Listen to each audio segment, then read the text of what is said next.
No matter how much they'd like it to vanish, the Nord Stream pipeline story just isn't going away. Pulitzer Prize-winning journalist Seymour Hersh dropped the biggest story of the year last week. Hersh documented in detail bombshell claims by inside sources that the US blew up the Nord Stream pipelines as part of a covert operation. According to Hersh's sources, the explosives were planted in June 2022 by US Navy divers under the guise of the Boltops 22 NATO exercise and were detonated 3 months later with a remote signal sent by a sonar buoy. The attack was intended to make Germany more dependent on American energy and ramp up the military escalation in Ukraine. Now Hersh is promising to reveal further information about the plot. There may be more to learn about Joe Biden's decision to prevent the German government from having second thoughts about the lack of cheap gas this winter, Hersh wrote on Substack.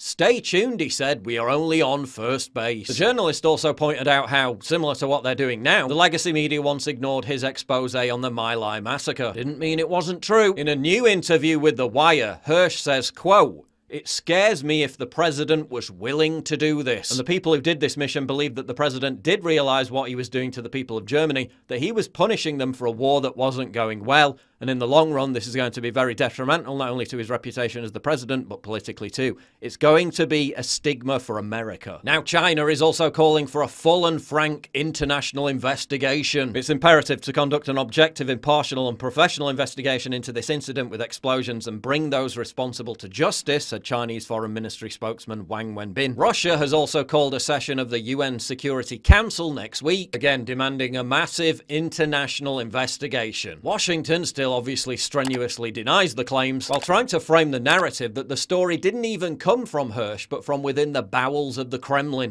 What we have heard from Moscow, what we've heard from the Kremlin is nothing but a lie. It is pure disinformation that the United States was behind what transpired with Nord Stream 2. Yeah, seems that whole UFO flap, which Edward Snowden said was deliberately engineered to distract from the Nord Stream story, hasn't had its intended effect. But then again, does the media really even need to distract from a story that they barely bothered to cover in the first place?